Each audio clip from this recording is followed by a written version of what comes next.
Hola, buenos días. Buenas tardes, buenas noches. This is Barb. And this is Estela. And welcome to Cafecito. And Crime.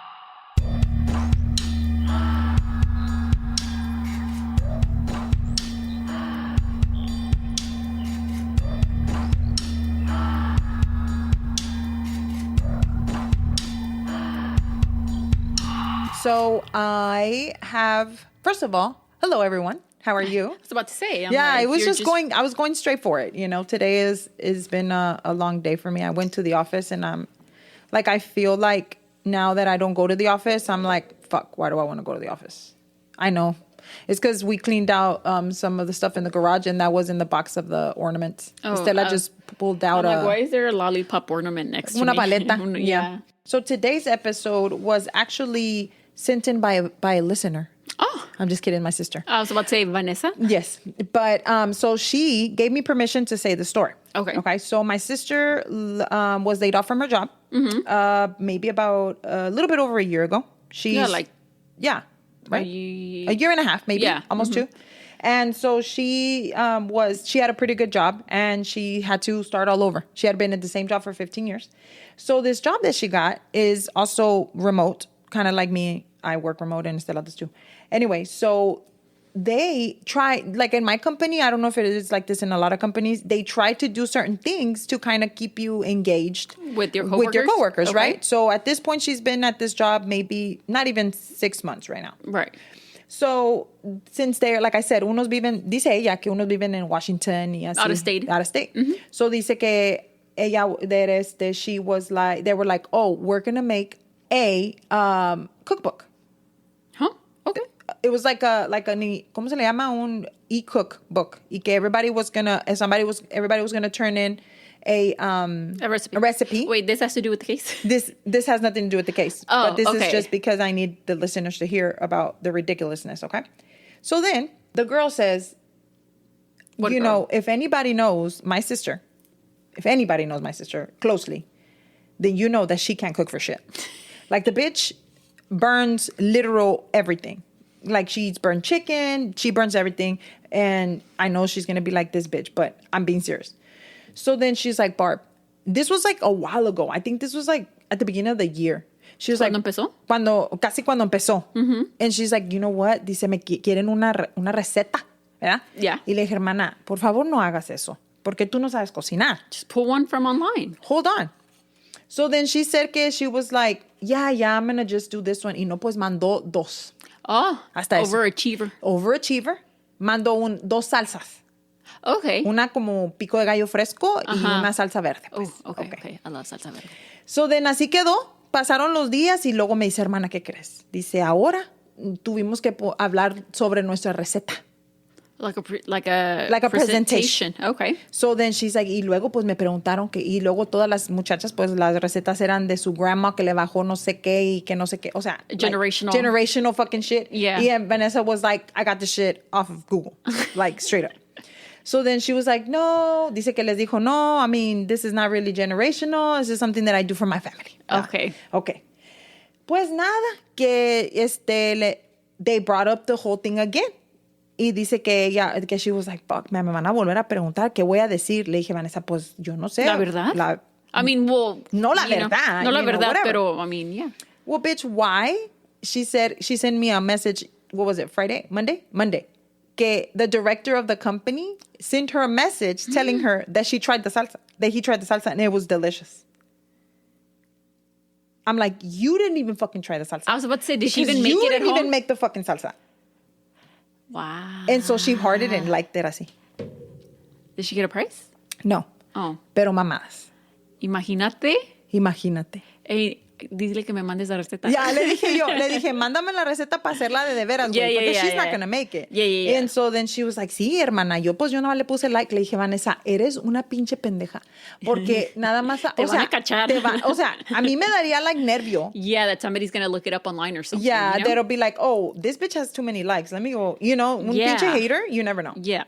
You never. Because haters be doing that. Hell yeah. Haters be doing that. Yeah. So I was like, dude, no mames. So, yeah. So now the director le dijo que estaba bien buena la pinche salsa, güey. Now I gotta make the salsa too. Y le puso, y te voy a enseñar lo que le puso. Le voy a enseñar a Estela que me mandó una picture del message donde se lo mandó y el señor se lo comió con una, chips? No, con una carnita. Oh. Hey, una carnita asada, el señor, no creas. And I was like, no puede ser. She's all like, this is exactly what she wrote in her message. She's like, Barbie. I said, yes. I'm laughing so much. I said, why? So I get the message from the director.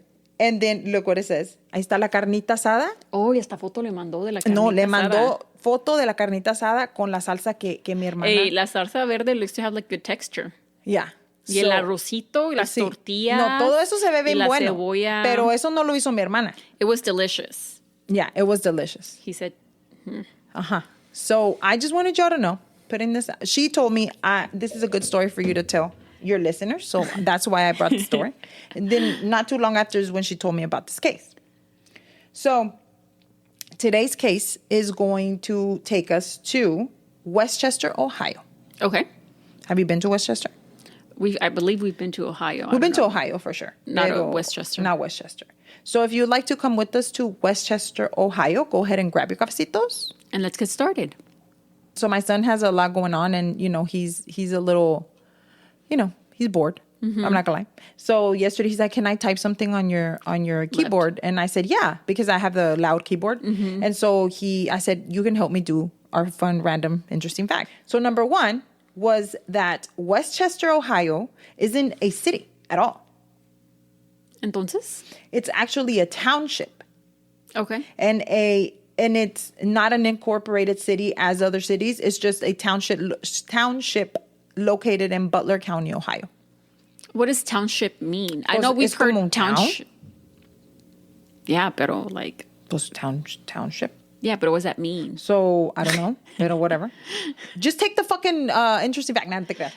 Pero so it's kind of like, I think it's like a smaller... I'm going to look it up. You continue. Yeah. Anyway, the next one is... Oh, I thought this one was really interesting. So the next one is the voice of Siri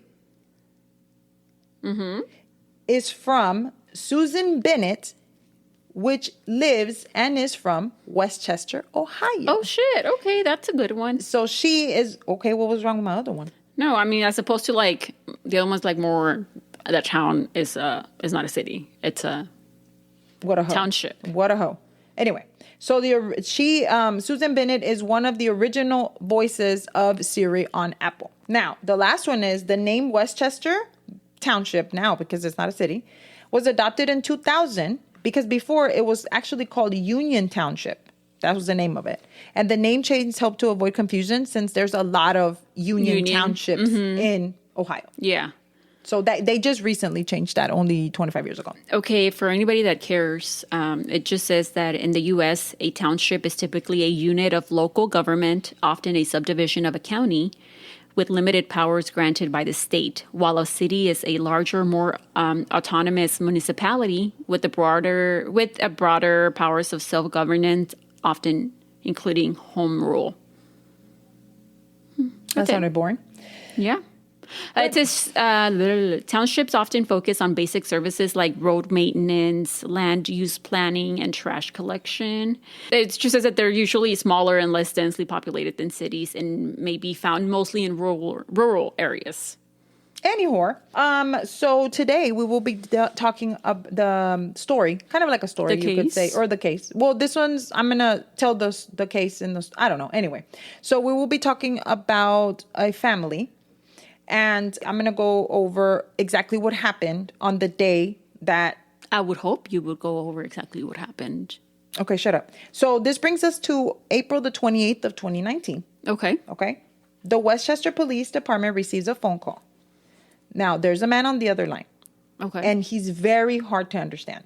Mm-hmm. Not only was he like sobbing, screaming, and like... All of the things. Yeah. He kept saying that there was 4 people down in his home and that they were bleeding. Okay. So now we know we've heard our fair share of people like que les habla la operator, los tratan mal. Yes. This operator was not tratando mal. He really was hard to understand because I listened and he was out of breath.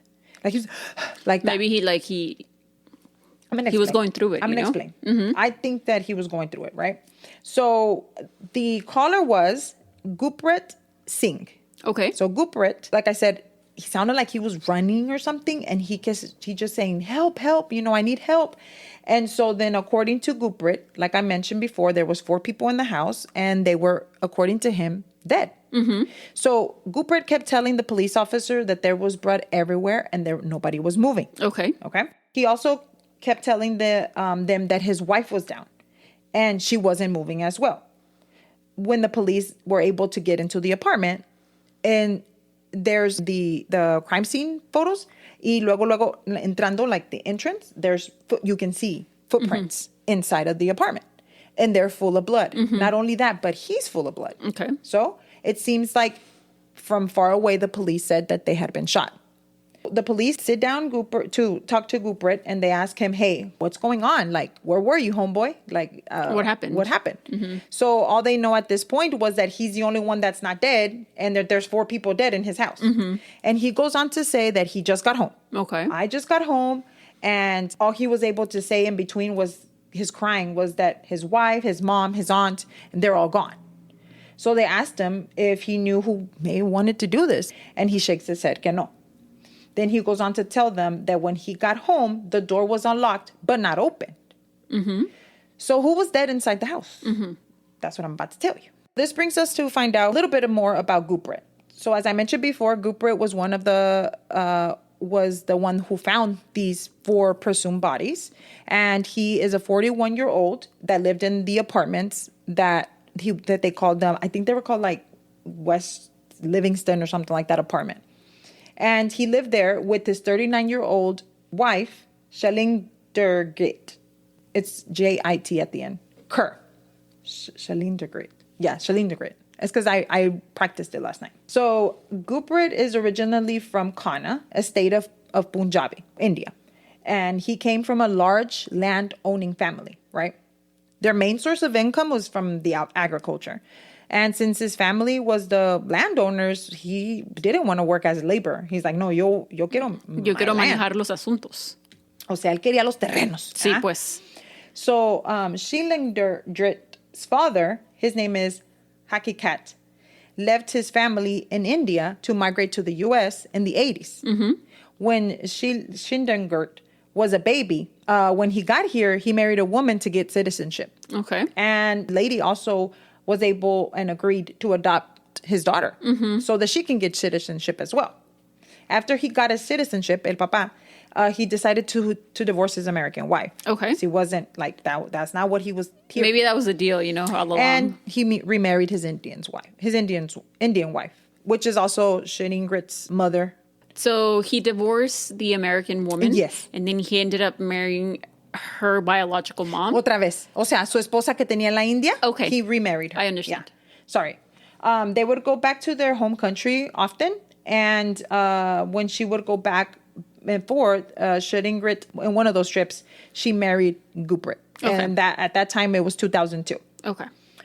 So this was an arranged marriage, as they often are in that part of the world. That part of the world. And short after, Gurpreet, now remember, Shalinderjit is already an American. Yeah, she has the citizenship. So ella se lo trajo a él, right? So they came back and they started a family here in the U.S. They had 3 children, and the couple had to do what they had to do to, get their family taken care of. Yeah.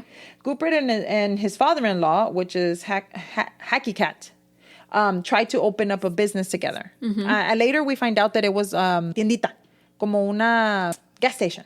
But this was around 2008, cuando the economy plummeted. And so their idea didn't work out. Yeah. It went down to shit. Yeah. But Gurpreet had a really good woman next to him. She held it down? She held it down. And she did not leave his side. And she took care of the kids as best as possible. She was even described as something called a helicopter mom. If you don't know what that means, that just means that you're making sure, you're on your kids at all times. Yeah, all the time. And basically, they would call her something like a mama bear. Like, she was like, don't fuck with my kids. Yeah. Which we all should. Yeah. Yeah, we all should be that way. So the family of 5, at this point, she ended up having 3 children. When she came back, she's married. And the family of 5, along with Shalinderjit's parents, the Hakiakat and Parmjit, which is the mom's name. Also, in the home was her aunt, Amrit, sister of Hakiakat. Yeah. In 2019, Amarjit had only been in the U.S. for a few months. Okay. So ella apenas tenía poquito que había llegado. So it was 8 of them in the home, right? 8 of them in the home. Okay. It was a small 2-bedroom apartment. Literally, when you see the pictures, miras, you know those apartments, te paras en un lado y ves hasta el otro lado. Yeah, I mean, you're like you said, you're just making it work. After 2008 and the financial instability that happened, that had brought to them, Gurpreet became a truck driver, and he would leave his home for long periods of time. So he was just, at this point, making the money that he could, whatever. It is what it is. We're paying the bills. He mostly worked with refrigerator trailers, which means that he would never bring the trailer home. He would have to leave it at wherever the company. Yeah. So his wife stayed home and took care of the kids. Parmjit, which is her mom, and Amrit worked as at the laundry service close to their home. And Hakiakat, which is her dad, he worked at a gas station as an attendant. So Gurpreet would not make a lot of money, but just enough to get by, But the family around him would say, their community, que he would always mention about how much money he had. And how he was rolling in the dough? Rolling in the dough. He came to the U.S. and he made it immediately. ¿verdad? ¿Y no se trajo los terrenos de allá? No se trajo los terrenos, no. Oh, the deeds, I'm sorry. And so he wanted to impress the community. That's what they were getting from that.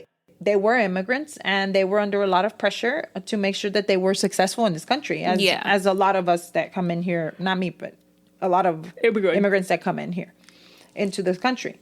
So Gurpreet wanted to bring his parents from India. Se los quería traer. También.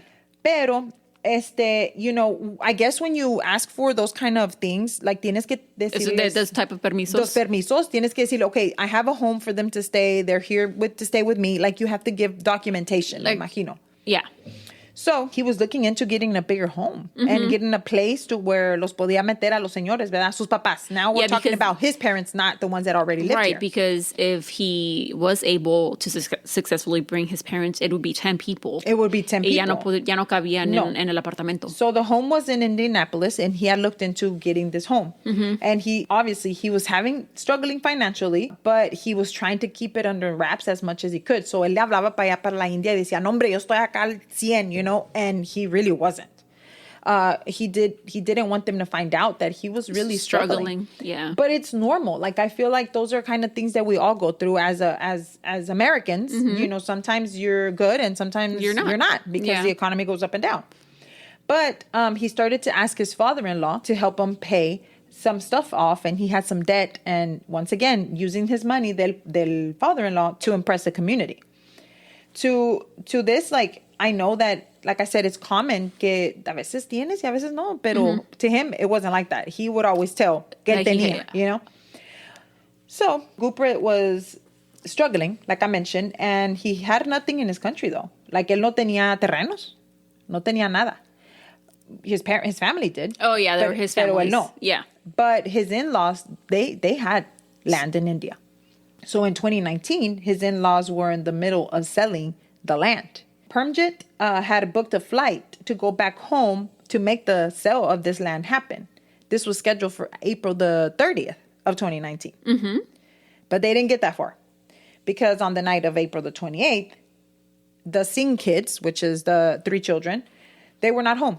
They had been taken out by their uncle, and they were actually they were seen by CCTV buying ice cream in a local little ice cream shop, and they went to go see a movie. The same night, the uncle states that Gurpreet called the uncle and asked him to keep the kids overnight. ¿De quién es hermano el uncle? No, they didn't specify. Okay. Yeah, they didn't specify. So les dice, okay, well, que se queden allá un poquito más. Otro rato. I'll pick them up tomorrow morning. Oh, and toda la noche entonces. Yeah, and the uncle was like, even the kids were kind of like, wait, what? Why are we staying here? But whatever. So let's get into what Gurpreet told the police happened the day of the murders, which is the 28th, like I said. So he said he woke up around 8. It was a Sunday. He did not have to go to work that day, so he spent the day with his wife in the apartment, and he was just doing chores around the house. His mother-in-law and aunt-in-law went to the laundromat to work, and his father-in-law was at his temple. So everybody was out the house. Yeah. Later that night is when he dropped off the 3 kids with their uncle so that they can go and have the ice cream, whatever. Yeah. And he went to work on his truck. So he was seen on CCTV at 9:05 p.m. pumping gas in the local little gas station. Phone records don't show any other activity from his phone from 9:05 all the way to 9:40 when he first called 911, right? So according to him, just over like half an hour. Half an hour, like 40 minutes casi. Yeah. So at that time, he says, I just got home y encontré estas personas. The scene, right. The scene. When the operator, we're going back to the operator, starts to question Gurpreet, and he's just saying shit that no makes no sense. He talks about the family is down, like I said before. Yes. And he says que he doesn't know if they were breathing. So the person on the other line, the operator le dice, I don't understand. And I know that it was kind of like a little bit hard to understand because his accent was very, very thick. Heavy. And so, yes, it was hard, pero there was just easy yes or no questions. Okay. Like, pero él estaba agregando shit, you know? Nada que ver. Como running his mouth, you know? And the operator says, did you check to see if anybody was breathing? And he says, no, they're killed. Dice él. Okay. So ella, once again, no le entendía. So she's all like, wait, what? You killed them? Le pregunta. Y él le dice, y él se queda callado como 3 seconds. And then he realizes como lo que le dijo. Lo que le preguntó. And then he's like, no. What are you talking about? Le dice, no, I'm telling you, I don't know who did this. I don't know who did this to them. And then she asks, did you do something to them? Pero once again, se queda callado y luego contesta, no, I just got home. Okay. Right? So the operator le dice, okay, go out front and meet the officers. They're on their way. And then he starts to scream otra vez, like really like sporadically. And she asks him, do you have any weapons? He says no. And luego you can see the cam que llega. Now, at the same time, cuando él le habla and they hang up with the operator, other operators are getting phone calls of people saying que there's a man running around the apartment complex, knocking on their doors. Okay. Telling them to call the cops. Okay. Because his family is hurt. Right. And so then you can hear donde le dice la señora, I'm calling from this, le dice el address, and she's like, oh, from this day. Y le dice, yeah, they said, there's a man, he's walking around, blah, blah, blah. Which I guess makes sense why he was out of breath. Yeah, makes sense, right? Or a veces, cuando estás llorando que se te va el llanto, you're just going to try to catch your breath or something. Pero he was running around at the apartment complex trying to get somebody to call the cops. 911. And a lot of the people were like, we didn't open the door because we were scared. Yeah. Like, bitch, I'm not opening the fucking door. Yo tampoco. Like, you better go and find somebody else. I'll call, but... I'll call from inside. Yeah. I'm not opening the door. That was at least three different people that also called. So the police arrives, like I said before, and Gurpreet was covered in blood. Mostly his feet and his legs. Okay, he probably stepped on it or like that's what they're thinking. Kneel down or something. Yeah. And so they tell him to lay down or whatever, and you can hear like para calmarlo, para estar seguro que él no traía nada o que a lo mejor él no era el shooter. So you can hear in the background, like in el video, like una pinche annoying alarm going off and off, and it was the smoke alarm. And so you can hear the cop saying, the smoke alarm is going off. Y empieza a gritar, is there someone here? There's someone here? Nadie contesta. So then when he goes into the front door, he sees that 2 people were at the entrance in the living room. And then 1 person is in the kitchen, tirada. Obviously, there's blood everywhere, whatever. And not only that, but there was like, you could see like rayadas de gunshot wounds. Gunshot holes in the walls. They later find out that the reason that there was burning was because Shalinderjit was making tea in the kitchen. So these people were like normal. Yeah, like they're going up by doing their daily activities. Exactly. So all that Gurpreet kept saying was that they were bleeding, right? And they weren't responding, como les dije. So while they were asking him again, what time did you leave? Y no contesta. Okay. So le dice, I don't know. Entonces le dice el cop, okay. So was it day or was it night? Yeah. I don't know. Like, como que, y luego empezaba a llorar. Like, it was just really erratic, the guy. Y como que cuando le empezaron a volver a preguntar, I feel like he got a little bit agitated because, like, why are you asking me this? Yeah. And the guy, and the cop, I'm guessing the police officer was like, dude, I just got here. Like, I need to know what happened. Right. So the other people were the investigators or what. Él empezó a explicar. And then he's all like, okay, you don't remember. He said, no.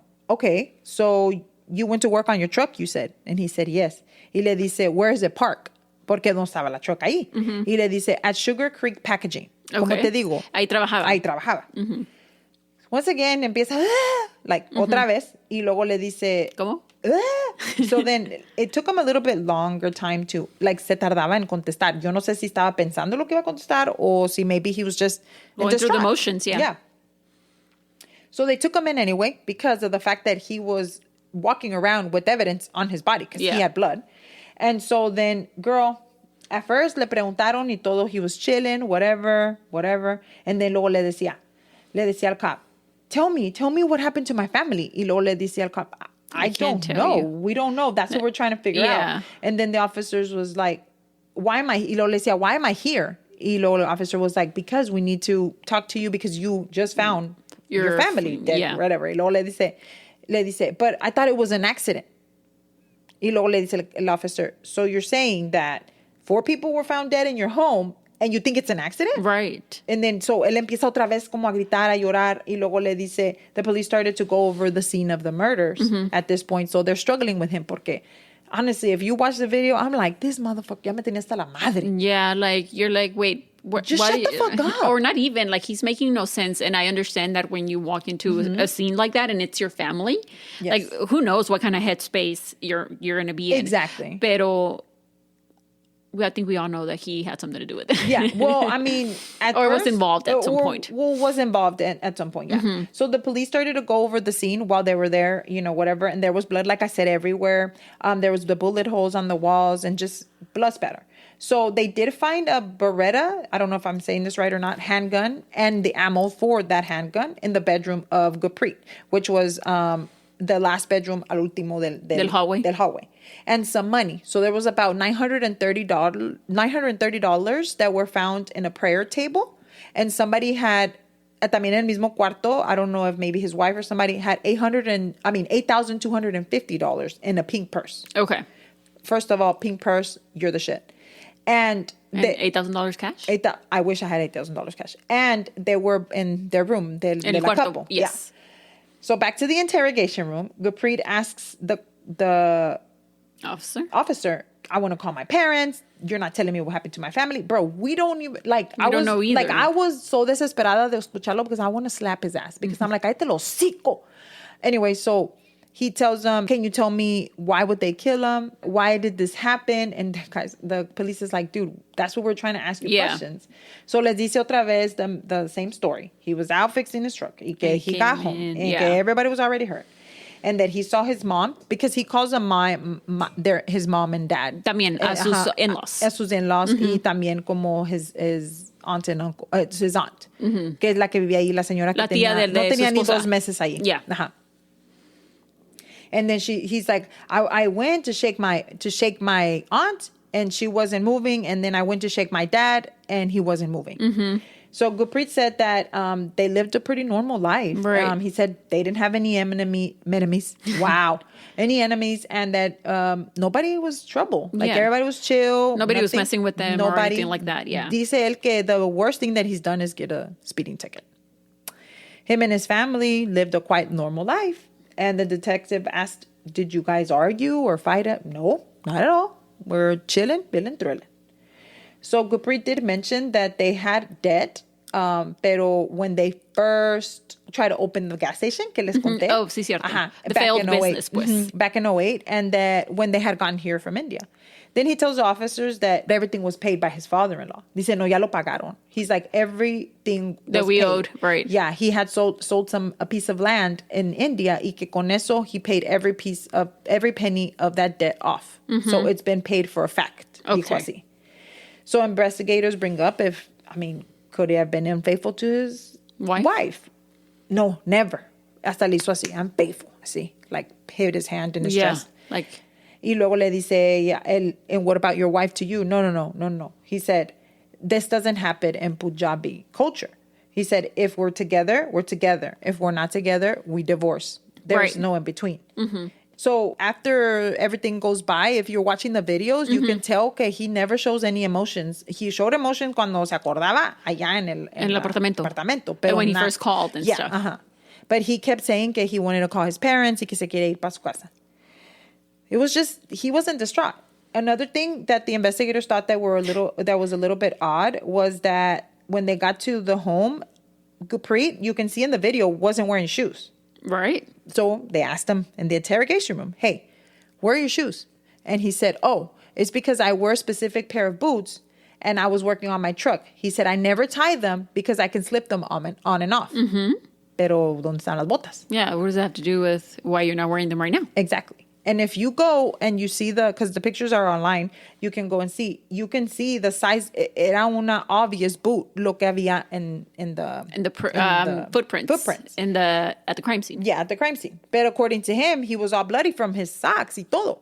Okay, so pues se quitó las botas. Se quitó las botas, pues. And he said que no, que they asked him where they were, and he said no, it's because I was running around in the apartment y que se le habían salido las botas. So he also told the investigators that he was just running from body to body. So que por eso no traía las botas, se le cayeron. Everything was peaceful, and he was answering all the phones, Estela, until they asked him. He was answering all the what? Oh, shit. Did I say phone? Yeah. He was answering all the questions. Todo estaba chido, ¿verdad? Hasta que they asked him, can we test your hand for gunshot residue? Mm-hmm. Ay, Dios mío. Hizo un pinche pedo este hombre. He started acting out. Screaming, throwing a tantrum. Yes. Gurpreet was screaming, saying that he was leaving, que ya se iba, que why they have him there. And he kept asking, why do you have me here? Why? Why am I here? Are you arrested? Arrest me. And the investigators are like, we're not arresting you. We need to do the investigation, blah, blah, blah. Well, why don't you let me? I'm leaving. Que no sé qué. So se levantó. Mm-hmm. He opened the door, que ya se iba a salir, pues. So then they bring the other officers ya con, a little bit stronger. Porque tenían los detectives and then the other ones that come that like les ponen las handcuffs. Y luego empezó hollering and asking, why are you guys doing this to me? Why are you putting your hands on me? I'm like, bro, I can see everything. They never put their hands on him. Not like that. Not like that. Yeah. Al último, he said he wasn't going to give him nothing without his lawyer being present. Wait, ya te había tardado. If you didn't want to talk or be there anymore, say you want to talk to a lawyer. Exactly. He said you can bring your search warrant, you can bring the FBI and the Army. I am not giving you anything. Okay. And I, in quote, screaming and how they were not giving him his rights. And that he knew his rights, and then he's like, well, arrest me. Like, either arrest me or let me go. This fool. So anyway, they set his ass down. Mm-hmm. And they were like, you need to sit down because we're still, investigating, but this is an open investigation. Bueno. Now the police is having to fight him. Al último, they sit him down, and luego they were like, y luego le dice el police, I'm not laughing at that. I'm just laughing at the poor police officer that has to deal with this shit. Y le dice, oh, well, what are you doing? Y le dice, you're detained. You cannot leave. He mm-hmm. said, what does that mean? What does detained mean? Okay, you understood everything else hasta que dijo detained, right? Yeah. He's like, that means that you're not allowed to leave. Right. And then he's like, why? I was like, bien desesperada, Yeah. So after the warrant was given to him, because they did have the warrant, they were working on it, they did test his hands. Now, there was residue, mm-hmm. okay? Pero even if there's residue, that doesn't say that he shot them. Yeah. They checked his pockets, and in his wallet, they found $1,836, all in hundreds. In his pocket? In his pocket. Okay. And that include 14 $100 bills. Okay. So that's kind of odd to have all that money in your pocket. Yeah. Just chilling on a Sunday. Ibas al banco. Oh, like having that money in your pocket while you were fixing your truck? Maybe he thought he was going to deposit it, but it was already night. So el banco ya estaba cerrado. Yeah, I don't know. Like I said, there was positive for the residue, but they didn't have much to say. It was just going to say that maybe he was helping or aiding his family and they had been shot close range. Maybe he shot a gun previously, before mm-hmm. the crime scene. And that's true. And the autopsy report showed that Gurpreet's father-in-law, Hakiakat, was shot first. Okay. So let me kind of set the scene. So he was laying in the bed, mm-hmm. and he was in the back room, acostado. And then you would walk through, haz de cuenta que estaban los cuartos así, mm-hmm. like one in front. And then there's a hallway. And then ya que salga, estaba la kitchen, and then the little living room. Mm-hmm. So he shoots the father-in-law. Who? Whoever, he got killed first. Mm-hmm. And then his daughter, Gurpreet's wife, was shot next, and she was in the kitchen. Mm-hmm. Then the mother-in-law and Gurpreet's aunt, according to him, were watching TV and they were shot last. Okay. And all of them were shot in the head. And in between all of them, there were 16 gunshots. Oh, shit. So there's 4. Make the math. Yeah. How many times do you have to shoot somebody in the head? So if it's 4, you shot each person 4 times. Minimum. Let's say que a uno le dio... No, but if there were 16 shots, 4 times 4 is 16. So there was no defensive wounds. Yeah, well, no, whoever shot them, took them by surprise. So they were absolutely caught by surprise, especially knowing that she was making her tea, todo eso estaban viendo la tele. Y el señor estaba acostado, I guess they were probably watching, you know. The gun that was in Gurpreet's closet, like I told you, the one that I mentioned before, it didn't match the wounds or any of the shell casings of the victims or the victims' wounds or the shell casings that were at the house. Now, someone around the apartment did come forward saying that when Gurpreet was walking and like screaming and shit, walking around with no shoes, and he was asking for people to call the cops, they heard a splash, a big splash. And so it happens that there is a pond behind the apartments. Right? Yeah. So 2 days later, divers were able to go into the pond and they found another gun. Now, this gun was something called a SR9 Ruger. It's a 9mm hand pistol. And the serial number was scratched off. Now, and it also had a magazine inside with the capacity of 17 rounds. Oh. Yep. The gun, that one did match the wounds. And not only that, but the shell casings were also a match. So there was DNA de Mr. Hakiakat on the gun. And also in una wall, como que se había splashed or something splattered. Like that. So splattered. So they tested it and there was a mixture of water and that matched along with the way that the gun was used to close perimeter, shoot the victim. Also, along with that, if like I said, examining his shirt and things like that, he had blood, pero on his back. Aquí atrás, como close to his neck aquí. Yeah. So when they talked to they did bring in a splatter expert, and he said whenever they were holding, it was like he was holding the gun like this. Like he went like that. You see what I'm saying? Como que it was next to his ear, and then he would pull it. So de allí, the splatter of that was the way that the blood was dripping down his shirt. From the gun. Yeah.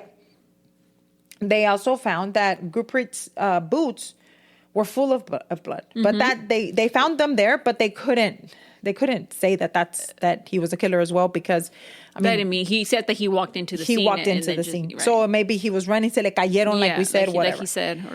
Another discrepancy that happened that night was that the call that was put in for 911, like I mentioned before, was at 9:42 p.m. Right?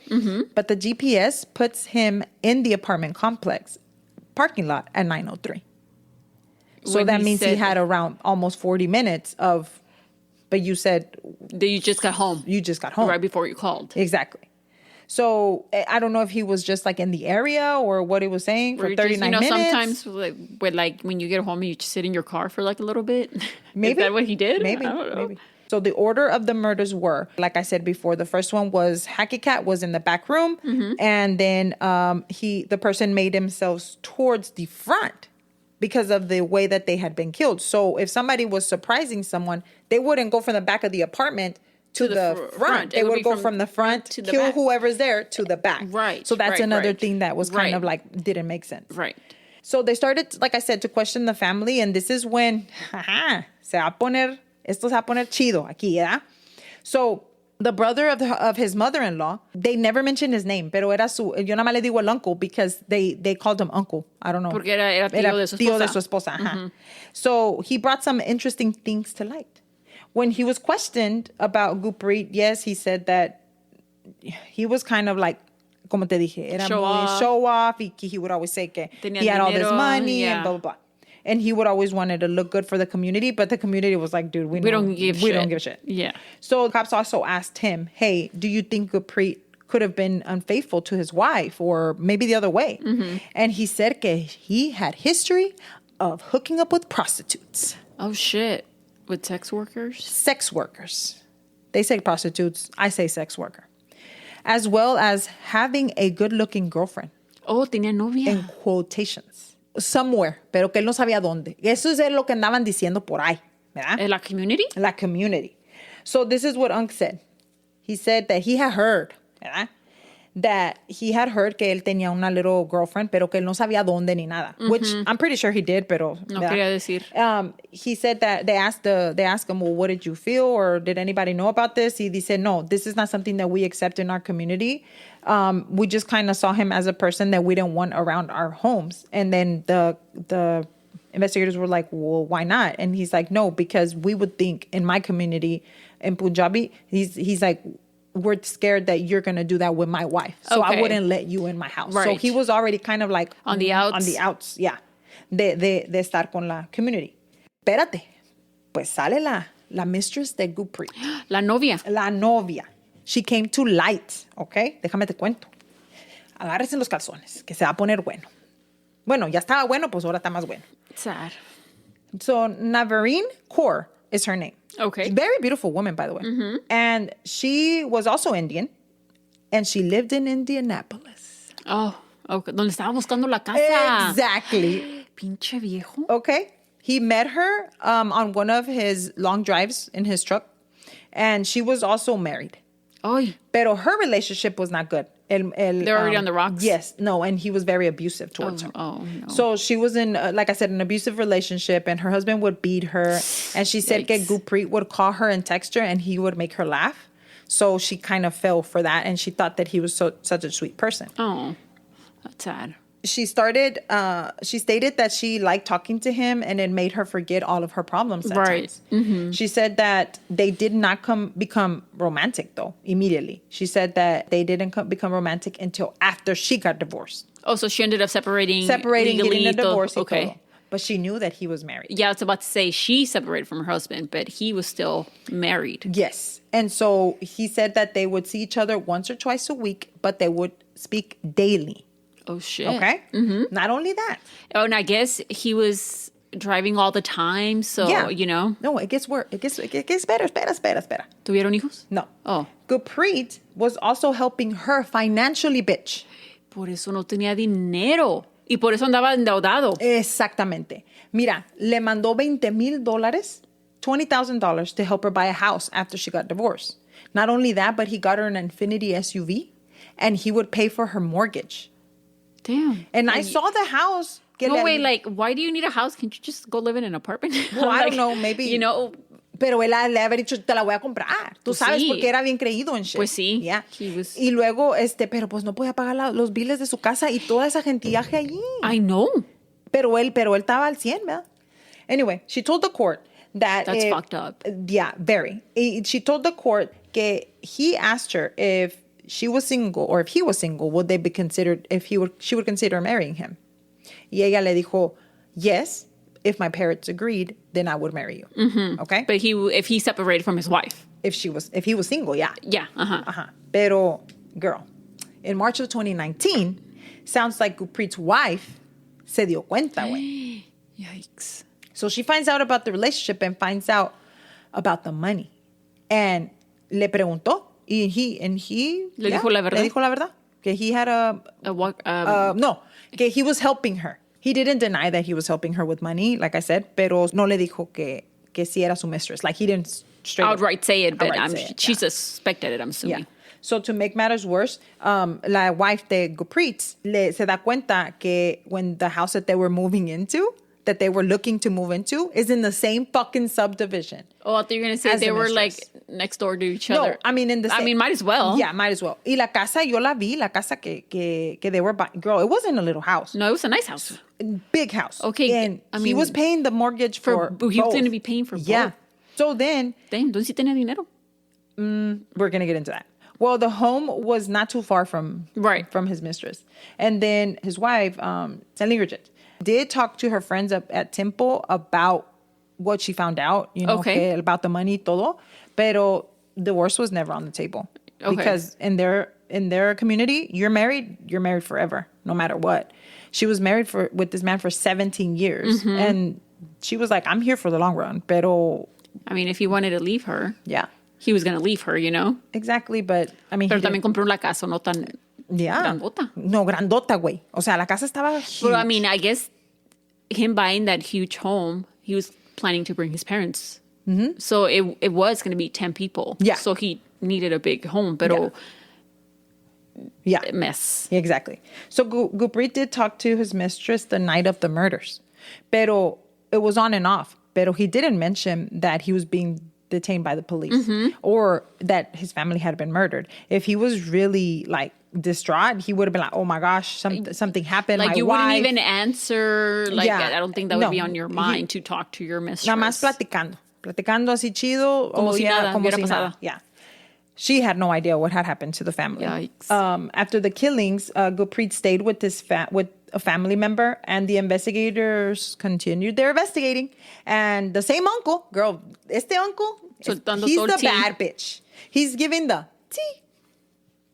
That he told the investigators about the mistress and, you know, everything else. He said that his sister, Marjorie, which is the one that no tenía mucho tiempo aquí, had called him the night of the murders, como a las 8:02 de la noche. So just like an hour before? Just an hour. And she just didn't sound right. Dice que like he'd grown up with her, y que something was off from her voice, y que she sounded concerned or even scared. Oh. Pero he's like, I didn't know what was going on. Right. Now, once again, she had only been here 2 months. Right. La pobre señora. And she was already working at the laundromat. Right. So, I mean, they came here to work. Yes. She wasn't here to fuck around, you know? So the uncle also told investigators, girl, el uncle anda, that they were not surprised that this had happened. Yeah. He said that they weren't surprised that Gurpreet was arrested. He said that they knew in the family that there was going to be some disputes and that they were expected fistfights or a divorce, but never that their family was going to get killed. Not fistfights. He also mentions that Gurpreet would also, you know, I told you he was a show off. So he would talk about his gun all the time. Oh, gun? Gun. No más una. His gun. Okay. And he wanted one, but he wanted an automatic gun, pues. And his uncle said, dude. Why do you people want automatic? No le dijo dude porque obviously he doesn't say that. Pero le dijo, bruh. Le dijo, bruh. Le dijo, hey, this is not a good idea. Like, why do you want to own a gun? Punjabi people, that's not our culture. Yeah. We don't do that. Y dice él, I told him, if you're going to scare somebody, you don't need an automatic gun. Le dice, if you're going to scare a robber or something like that. Like a handgun. Yeah. Or like es lo que le dijo. Exactly. You know? Le dice, if you need it for protection, then why do you need a big gun? Y que le dice, if you're going to scare them off, just with the sight of something, they're going to run. Yeah. And so, y le dijo el uncle, dice, uncle, yo le digo uncle porque pues, él dio toda la ti. Dice que le dijo, hey, you have children, don't forget, and they could hurt themselves. Y le dice also that he doesn't think that it was a good idea with anybody that had a bad temper to have a gun. Y el uncle dice que le dijo, no, I don't have a bad temper. Okay, people that say they don't have bad temper usually have a bad temper. So a few months before the killings, girl, okay, this is where I was like fucking shocked. So a few months before the killing, Gurpreet's father-in-law, Hakiakat, had been seen at the temple or around some people with bruising all over his body. Oh, shit. When they asked him, turns out that Gurpreet had hit him, girl. ¿Te agarraron de la greña? No, lo golpeó. No, ¿por qué?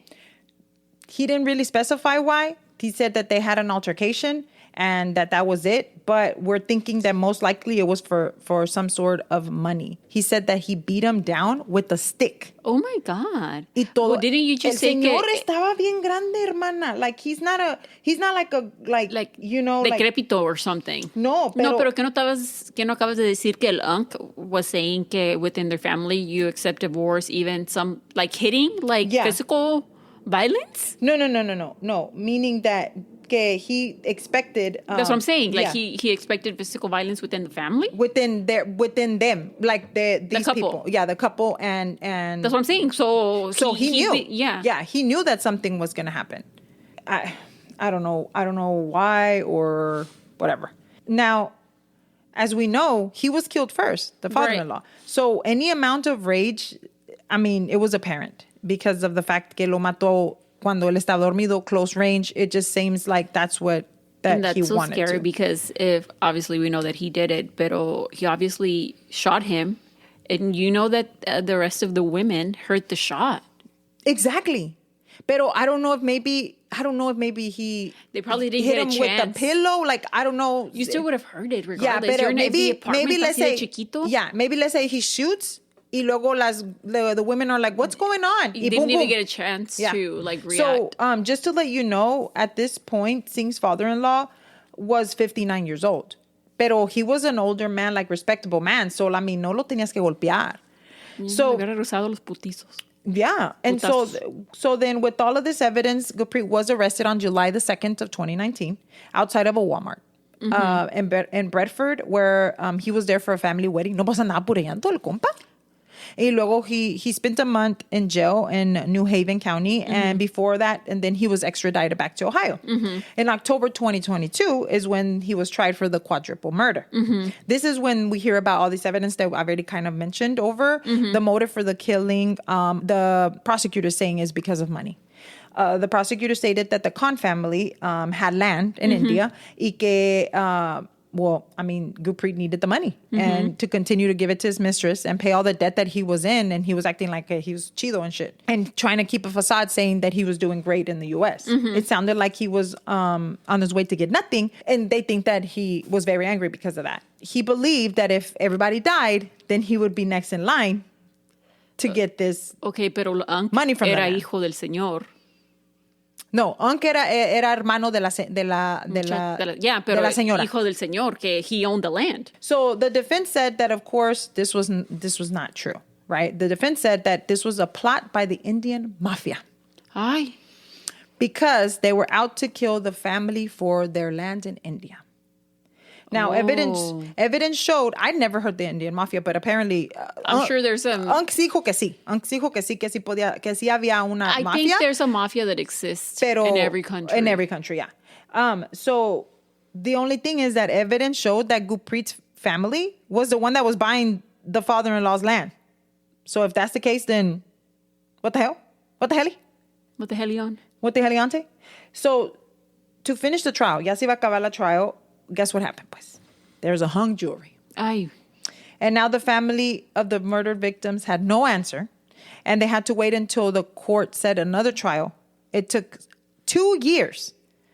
After that, Gurpreet ran out of money, dude. No tenía dinero para legal fees ni nada de eso. He has spent $300,000 on legal fees.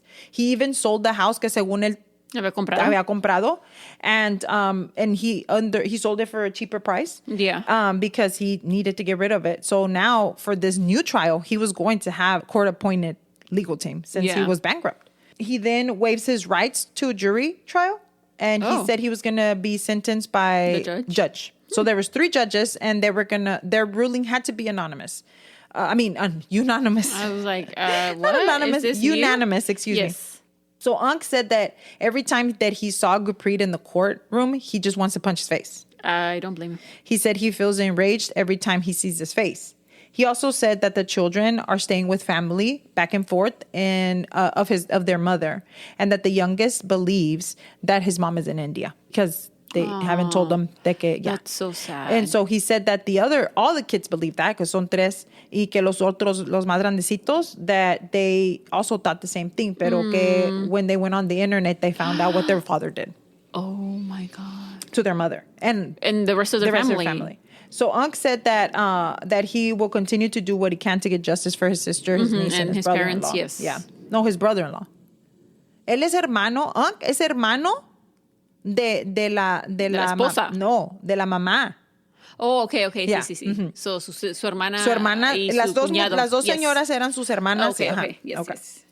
This time, the defense said in the trial that Gurpreet, they didn't even try to say that he wasn't at the apartment. He says that, yes, he was at the apartment, pero que he was just lucky to get out of life. Okay. Oh, and because was it still the mafia after him? It was the mafia. Okay. According to them, it was the land of the mafia that had killed the 4 people. Mm-hmm. Well, in May of 2024, so not too long ago. About a year ago? Yep. Over a year ago? Yep. It took the judges 2 hours, and they found Gurpreet guilty on all 4 counts of aggravated murder. Not only that, but we're in a state that does do death penalties, and they gave him the death penalty. No way. That's correct. Oh, shit. I'm surprised, actually. Well, he killed 4 people. Mm-hmm. Not only that, but I didn't know this, but he now sits on death row along with the 114 inmates that are awaiting their executions because all executions have been suspended indefinitely by the governor or until a suitable alternative method for execution is found. Since the lethal injection presents logistical problems at this moment and is unknown when Gurpreet will be executed. Wow. They're probably end up commuting it to life in prison. Probably. But still, I mean, and I saw a few, like, if you see his progression, this fool has lost so much weight. Like he I think in one of the last times that he appeared in court, se cayó, like he just passed out or whatever. I feel like all that's for show. Pero, I mean, we know that he es payaso, pues, es payaso. Yeah. He puts out, le gusta el drama, pues. So this is the case of the Singh family because obviously he murdered all of the... Most of them, of the family members. Yep. That's so sad, pinche viejo. I know. And do you think it también, and part of doing it for the money, it was so he could be with his mistress? I think that he was upset because quería que el suegro le diera al pinche pues money. Y por eso lo tenía trabajando y lo golpeó. Because quería que el suegro le decía, porque, I mean, he had to sell his land back at home to get him out of debt. Yeah. So, I mean, it's like, okay, but that's their land. That's not yours, bitch. And maybe he was like, I can help you with a certain amount of money or amount, pero no te voy a dar todo el pinche dinero del sale of the lands. Let's say que vendió land for... I don't know how much land goes for. Let's say $500,000. Y le dijo a este güey, hey, I'm only going to give you $100K. Or whatever. Or I'm not going to give you the whole amount. Yeah. And then because at this point, he's trying to buy a bigger house, obviously to bring them with him. Pero he's expecting them to pay porque trabaja la señora. Todos trabajan. Yeah, I'm sure. I mean, yeah. Y nada más la señora no trabajaba, pues, I mean, she had 3 kids, whatever. Pero la mistress en pinche... Viviendo la vida. Yeah, and Infinity SUV and shit. Yeah. I'm like, you don't have to kill 4 people for that. If you wanted to be with have some balls and be like, hey, you know what? I'm getting divorced. Yeah. Simple as that. Have some balls. I get it. We're not all the best in our culture. Sometimes we do things that are out of our culture, but you don't have to kill 4 people. Yeah, I mean, your mistress, she's separated from her husband. Exactly. So. Not only that, but that's apparently, according to Unc, Punjabi people don't do that. Yeah. So if that's the case, then you already are fucking shit up. Yeah, you're already doing a mistress. So then, I mean, you already have a mistress, not doing the mistress. Yeah, he was. But I'm just saying, so then why not just... Separate. And now these poor kids don't have anywhere to go. Andan para arriba y para abajo. And if she sounds like she was a really good fucking mom. Yeah, they're probably struggling. Yeah. And now he's in jail. I know. For the rest of his life, I'm sure. That's and so hopefully, sad. I mean, not. I know it sounds bad, but hopefully he dies. But anyway, let us know how and what you think about this case, and also what you think about my sister's story de que andaba lying about salsas. But if you'd like to follow us, you can at Cafecito and Crime Pod on Instagram. And if you would like to download our episodes, leave us a review and or rate us. We would really appreciate it. Oh, and this is Estela's birthday week, so help us wish her a happy birthday. Yay. Thank you so much, and we'll talk to you in the next one. Bye. Bye.